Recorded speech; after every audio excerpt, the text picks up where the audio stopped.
China has issued a white paper on the country's path to a moderately prosperous society in all aspects, known as Xiao Kang.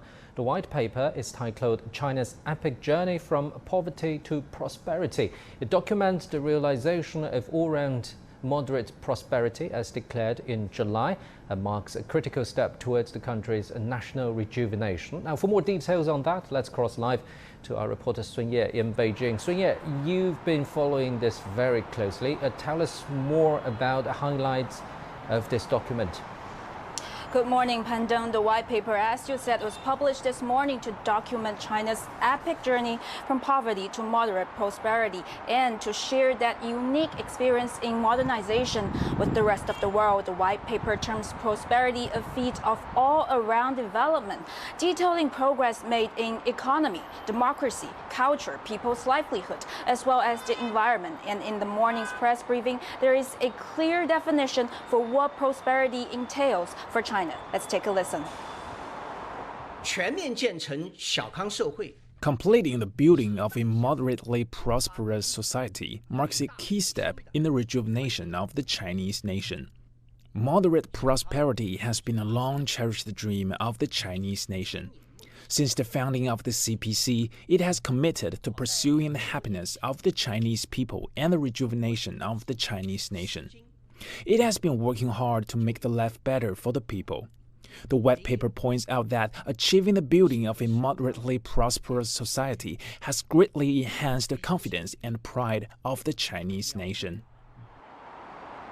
Now, to put that kind of growth into perspective, there are a few figures also released with the white paper. China's economic strength has increased significantly, with its GDP reaching over 100 trillion yuan last year from less than 70 billion yuan in 1952. And per capita GDP rose from less than $100 in 1952 to over $10,000 in 2020. And for years, China has also ranked as the world's very first in terms of added value in manufacturing sector, and the white paper says China has been the world's largest manufacturing country for the past 11 years. The white paper also says the fact that China was the first major global economy to recover from the pandemic shows the resilience of the economy, and that strength and resilience has translated into bettering livelihoods for the people.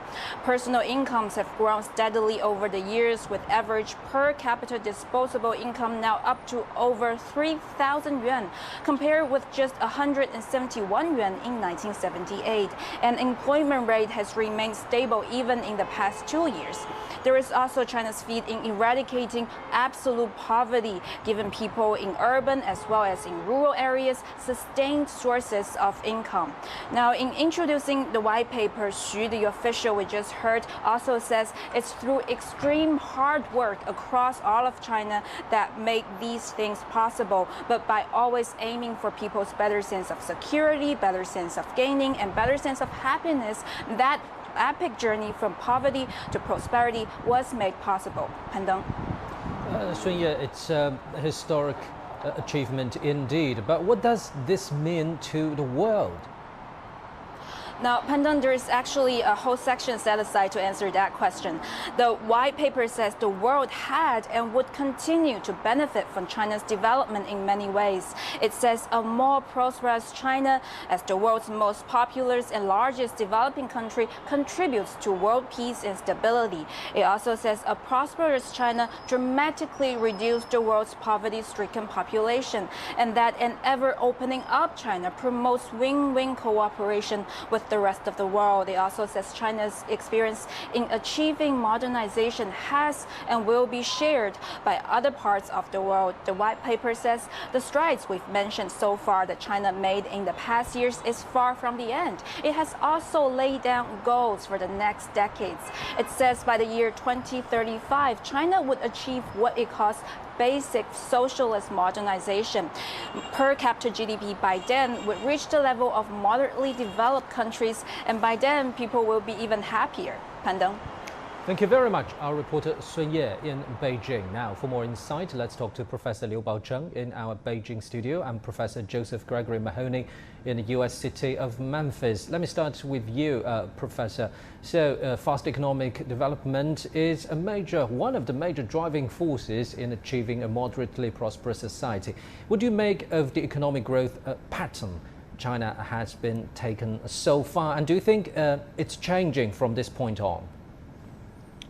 Well, if we look at the economic structure, first of all, how China is really contributing to the world supply chain. So China now turned out, over the actually past several decades, the great manufacturer hub for the global supply chain, which is there a mixed blessing because on one hand, China is able to raise its income, by doing all the assembly lines, but in the meantime, we are also ushering the source of pollutants because we need to buy more materials from all over the world and get them processed in China and then send the finished products overseas. So we are really there to alleviate the burden on many other developed countries, in particular of their pollutants.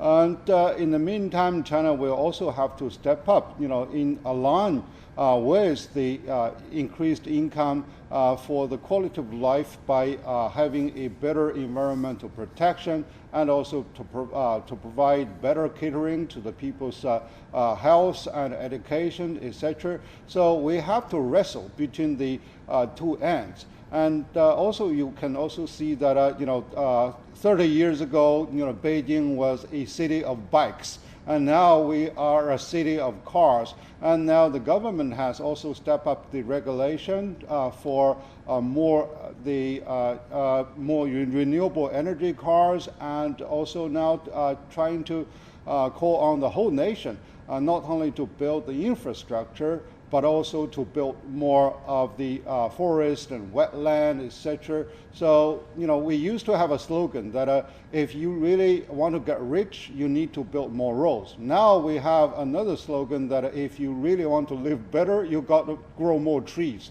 So, there's a shift of, the zoning plan, also the, composition plan for economic structure, and now, it all points to the one trajectory, which is really how people can really benefit from it from different stages with different focus.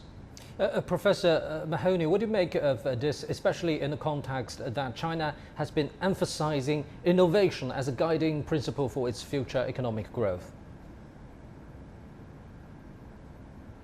Well, innovation is really key. One of the big challenges China faced throughout modernity was closing the technology gap that had really left it vulnerable to Western powers in Japan in the early part of the 20th century.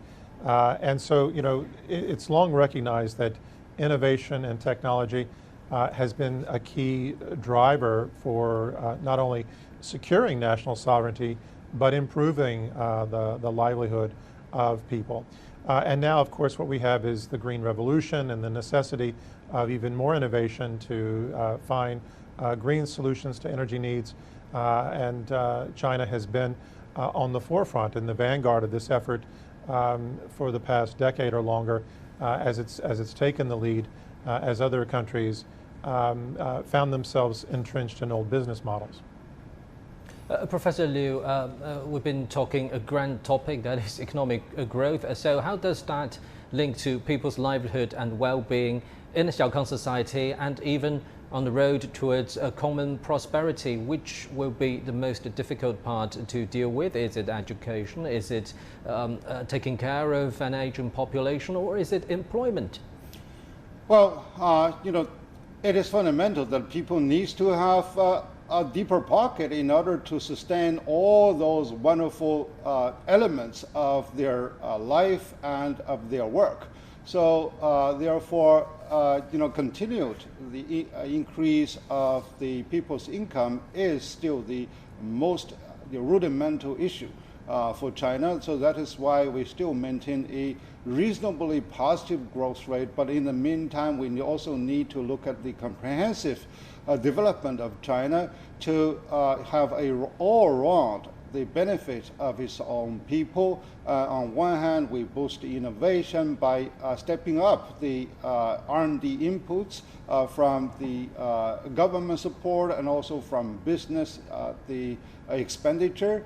And in the meantime, I believe that human development in the end is really having the final say as how we can really grow better for this whole nation. So therefore, education is the most important part, because that does not only increase the labor force in the technological operation and also in the efficiency of operation, but also give people a better sense of accomplishment and also better sense of cultural integration.